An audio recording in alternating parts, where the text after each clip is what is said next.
Right, the sheet that you need for this is Deviancy and Youth. It is the theory handout that you need. Now, this is more of an independent booklet than most. Okay, Deviancy is a big topic. It will be something that you cement next year when you do Crime and Deviance, where all of the key writers that we look at today and all of the perspectives will be very similar, or will be built upon just in more depth.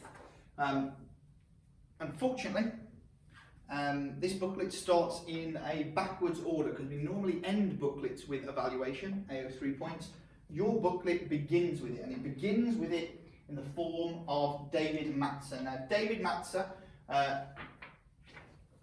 front page, there are a few questions there to answer which will help you understand Matzer's theory. So go through those, rank each of these statements from 0 to 10. 0 being you're never going to be able to do that, 10 being very likely to do that. And when you've got them all totaled up, you're going to add them together. And then on page number 2, it will give you a breakdown of whether or not you are a criminal, a juvenile delinquent, a rebel, a little bit naughty, or a complete and utter saint. And we'll use that to build upon Matzer's theory. So kick off with that, and we'll be back in a sec. Pause it now and do that activity. Right, Matzer. Matzer is going to suggest that we have subterranean values. Subterranean, underground. Submarine, undersea. Right? Subterranean means under the ground values. And the way I remember Matzer is I draw a volcano. Okay, so here's my volcano. And then what I've got is my underground values. So the kind of underground subterranean values that Matzer's thinking about, things like greed, anger, aggression, violence, sexuality, lust, jealousy. All of these things that you want to keep hidden underground. Now, Matzer and his theory of subterranean values is a critique of all of the rest of the booklet, because the rest of the booklet is going to say deviancy is associated with youth subcultures and youth cultures that you are in. Whereas Matzer is going to say that's not the case. Deviancy is caused by subterranean values. And these subterranean values are underground. And just the reason is that I've drawn this volcano is just as they are under the ground at this particular point, rumbling away, they often will spew forth from the top. Hence why we've got the volcano here to signify Matzer's theory. Now, with these subterranean values that spew forth, what Matzer is going to say is the reason that they spew forth more commonly in young people is because by letting these go, you can gain a bit of a sense of control of your life. You're in a bit of a no man's land where everybody's in charge of you. So allowing yourself to let loose some of these subterranean values will give you back an element of that control. Now, sometimes this might be on holidays, it says here, sometimes it might be on a drunken night out. But you're not necessarily, even if you do show some signs of violence or jealousy or whatever, you're not necessarily a bad person. And we're going to explain how you decide that you're not necessarily a bad person. So, underneath this section here on page number 2, there is an outline of 2 different scenarios. I want you to write, after you've read them, how you would react differently and why in scenario 2 you are going to behave differently to scenario 1. Pause it there and get that done. Hopefully what most of you said, unless you are pretty horrendous, is that in at least one of these situations you're not going to say anything. And most commonly, certainly if you're me, you're going to say when you get the extra money from Tesco, out you go with that extra money. But you don't do that when you go to your Oxfam or your British Heart Foundation, your charity shop, whatever it is. You won't do that. The reason is, and hopefully most of you have put this here, is that when you walk out of Tesco, you have to say things to yourself. You have to justify your behaviour. So you'll say, hang on a minute, it wasn't my fault, I tried to pay with the right amount of money. Or Tesco, Mr Sainsbury's, Mr Asda, he makes millions and millions of pounds, so it's not going to be affecting him if he loses a tenner. And what you just practiced in doing that justification is something that Matzer calls a technique of neutralization, a way of justifying your bad behaviour. Now, these techniques of neutralization, stop the clip, Watch the video.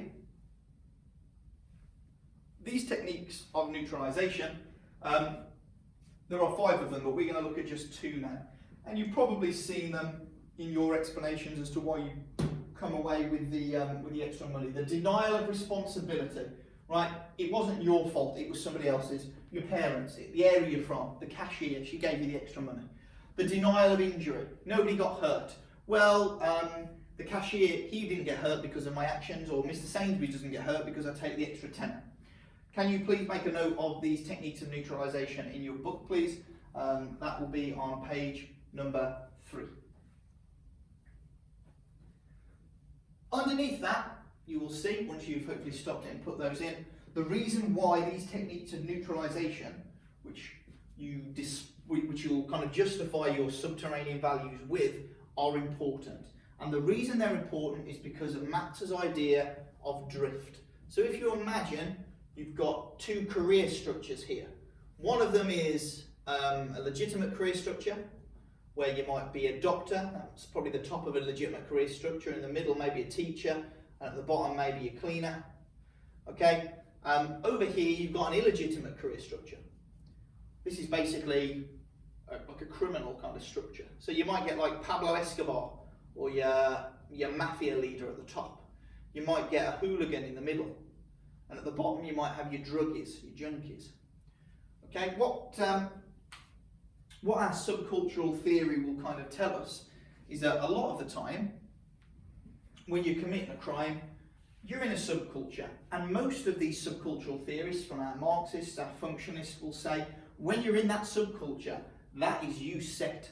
Your norms and values are totally different from the rest of society. You're a skinhead, you don't like black people, you're going to be violent, you're going to be racist. That is what you're going to be 24/7. Matza disagrees. He doesn't think that the subcultural argument is perfect, because it doesn't take into account for the fact that people can drift. So one day you might be a drug runner, selling drugs in your local town, but the next day you've got your job at Sainsbury's. And then, because somebody's come onto your patch, you're going to go and beat them up in an act of violence, but the following week you start your college course. You drift in and out of criminality, and you can drift in and out of a subculture. And the reason that you do that is because of these techniques of neutralization that allow you to justify your subterranean values which spew forth. This is the reason that David Matza is a critique of all the rest of this booklet. Have a read through, reassess what he's saying, have a look at the AO3 points at the bottom of page 3, and then when you're ready, pause and we will move on to look at Marxism. Go. Marxism starts on page number 4. That's just the rest of Matza. So Marxism starts on page number 4, and rather than doing, rather than me going over Marxism, lots of this stuff will be repeats of things that you've already looked at. So rather than me going over Marxism, I'm going to leave the top part for you now to fill out. For our Marxists, it's the CCCS, it's Rebellion and Resistance Against Capitalism. Clark, Bray, Hall and Jefferson, Corrigan, all 4 of them are there. Can you please make some notes on what they say relating to resistance? You've got your keywords, your exaggerate, your articulate, your magical solution, and your smashing of milk bottles. Underneath that, you will see Marxists may also blame, and we'll look more closely at this next year, the idea of relative deprivation that might lead to people being criminal.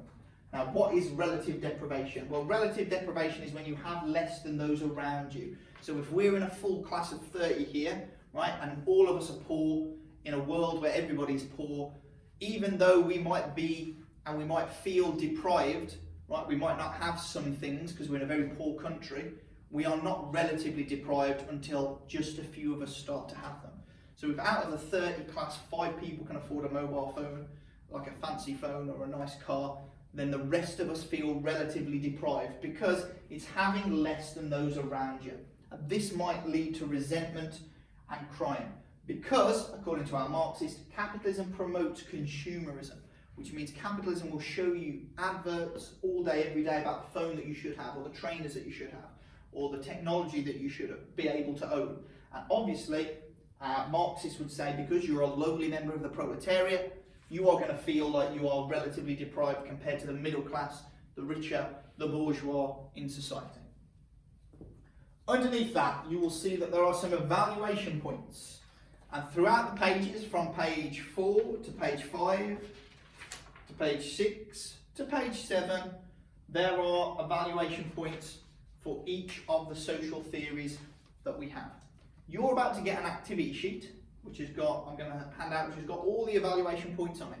Before you go through the PowerPoint, look through the sheets and start to see if you can figure out, just as a guess, which evaluation point will link to which particular theory. There should be, in total, it gets to here, hold on. There should be in total, I believe, 4 for Marxism and 3 for each of the other social theories. Now what we'd be doing in class here, at this particular time, is I'd be letting you make some posters. Okay, the posters that would detail an overview of your theory, what it says about deviance, example of deviant youth subcultures, and some evaluation points. I'm going to send you through an example that I've done for Marxism, so one that you can see on the board or on the PowerPoint in front of you, and then you are going to make your own for the other social theories. So read through each social theory, feminism, functionalism, Marxism and interactionism, and can you make a poster, mind map it, however you're going to do it, and complete each of those sections. Read through it and complete them. All you'll need to do is really put on the evaluation points and fill in a few little gap fills that you should easily be able to do at this level now. So, all the materials will be there for you to do, and it should be you who looks through all 4 of those theories and learns the key writers from them, or just in the case of most of it is going back over and revising the key writers. The only new key writer that you'll be looking at is functionalism. So, get that done. I'm going to quickly go over functionalism in a second, so pause the video at this point. In a second I'll talk to you about functionalism to make sure we're comfortable with that new key writer, but the rest of that section I'm not going to even go through now, because you should be happy with feminism, you should be happy with interactionism, you should be happy certainly with Marxism by now. All of the writers that we're looking at, even though it's a new topic on deviancy, will relate to stuff that we've already done, so we will already have covered them. Pause now and we'll go on and talk about functionalism in a second. Off you go. So, looking at functionalism and deviance, you've got a new key writer. Now in sociology I suggest that you should always try and drop a C-bomb. I don't mean a 4-letter C-bomb, I mean you've got to use the word Cohen in your exam. There are 2 Cohens. There is a functionist Cohen and there is an interactionist Cohen. So Stan Cohen you should already know from the Mods and the Rockers. Actually, you might use Stanley Cohen in this very booklet, because Mods and Rockers is an example of deviance in youth cultures. Remember, we've got the big fight. But we've got Albert Cohen. Albert Cohen is a functionalist. His theory is something called status frustration. Now, status frustration takes place in school, and it is working class lads in school who have their status frustrated. Now I know what you're thinking, well hang on a minute, he's talking about working class lads, so how is this functionalist, right? He's supposed to be, it should sound like it's a Marxist view. Well, I'll get to that in just a second.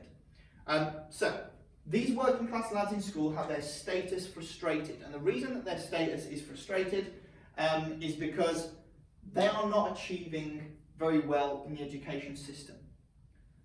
They want to do really well. They come into school being like, I'm going to be an astronaut, or a fireman, or a lawyer, or a doctor, but they quickly realise that they've not got the tools to do that. Consequently, the middle class start to do way better than them, and they start getting rubbish result after rubbish result. This lowers their status. They've got low status in school. So what they need to then do is join a little subculture with their friends, and that subculture is going to be a delinquent subculture, where they're going to take part in vandalism, in fighting, in drinking, all of these things. Now, the reason they're going to do those things, it has a purpose. And the purpose of this behaviour is to gain back the lost status. So, I'm hoping that you can see why something that even talks about working class lads can still be functionalist. Because basically, there is a purpose to the delinquent behaviour. The purpose is to gain back the status. And if you think about it, before they get status frustration in school, these working class lads, they want to be successful. They want to be doctors. And that is a value consensus.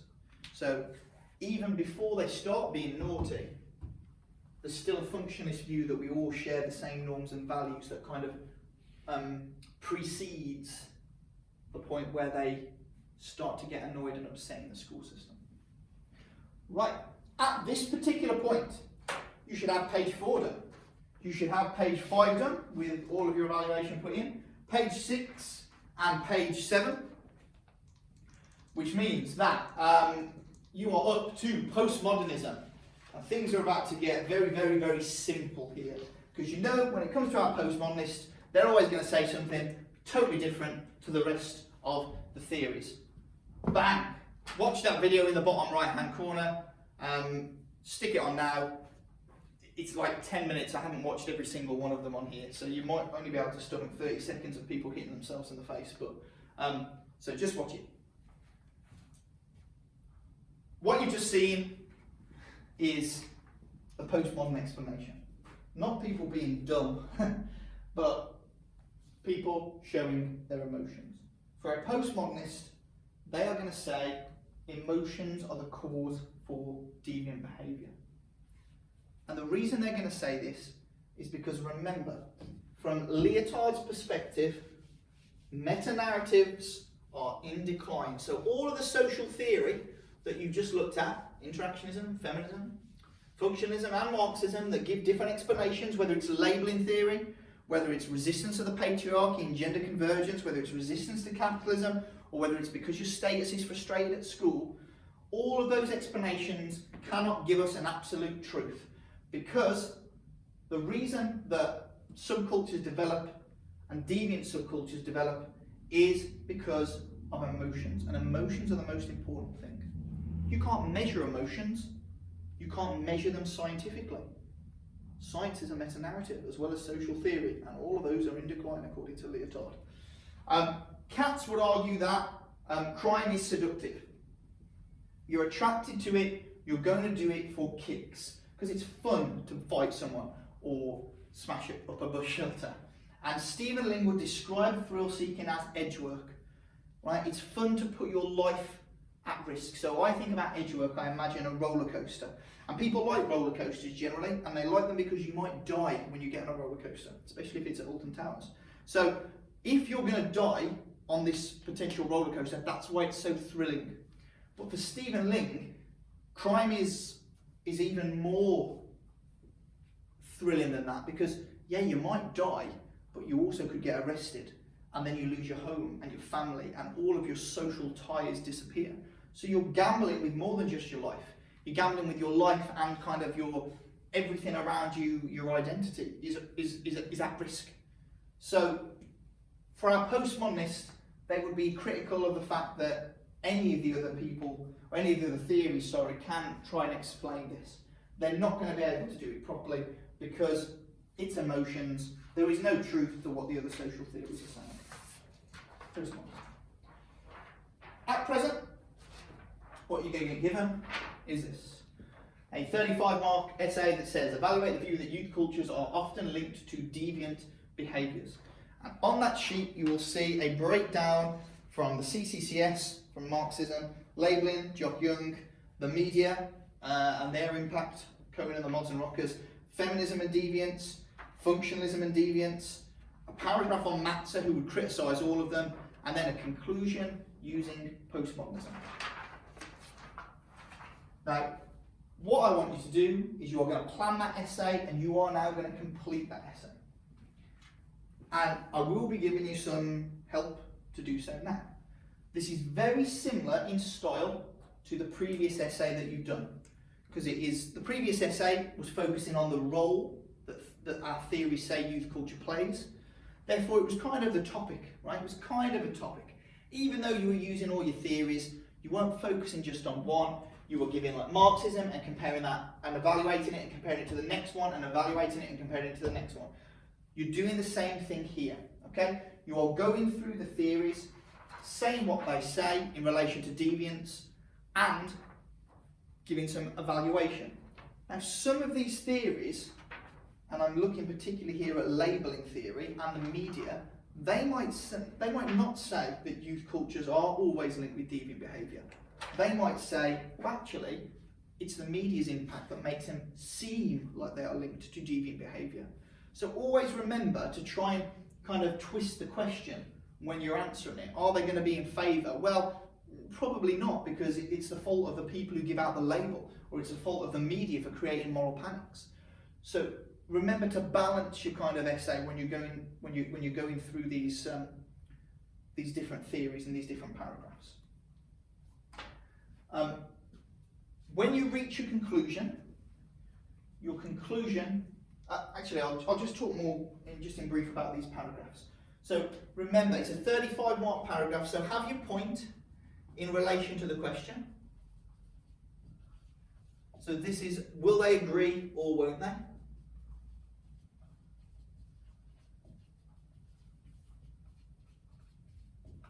Will they agree with the question or not?